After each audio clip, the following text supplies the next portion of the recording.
ಸ್ವರ ಅಕ್ಷರದಿಂದ ಪ್ರಾರಂಭವಾಗುವ ಗಾದೆ ಮಾತುಗಳು. ಆ ಅತಿ ಹಸು ಎದ್ದು ಹೇಳಿತು. ಆಕಳು ಕಪ್ಪಾದರೆ ಹಾಲು ಕಪ್ಪೆ. ಈ ಇಬ್ಬರ ಜಗಳ ಮೂರನೆಯವನಿಗೆ ಲಾಭ. ಈಸಬೇಕು ಇದ್ದು ಜಯಿಸಬೇಕು. ಉಪ್ಪಿಗಿಂತ ರುಚಿ ಉಪ್ಪಿಗಿಂತ ರುಚಿ ಇಲ್ಲ ತಾಯಿಗಿಂತ ಬಂಧುವಿಲ್ಲ. ಊಟ ಬಲ್ಲವನಿಗೆ ರೋಗವಿಲ್ಲ, ಮಾತು ಬಲ್ಲವನಿಗೆ ಜಗಳವಿಲ್ಲ.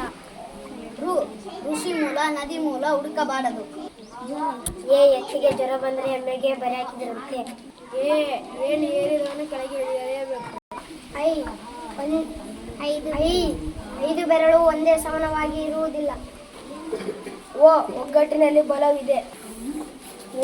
ಓದು ಒಕ್ಕಾಲು, ಬುದ್ಧಿ ಮುಕ್ಕಾಲು. ಔಷಧವು ಎಲ್ಲದಕ್ಕೂ ಮದ್ದಲ್ಲ. ಅಂಗೈ ನೋಡಲು ಕನ್ನಡಿ ಏಕೆ?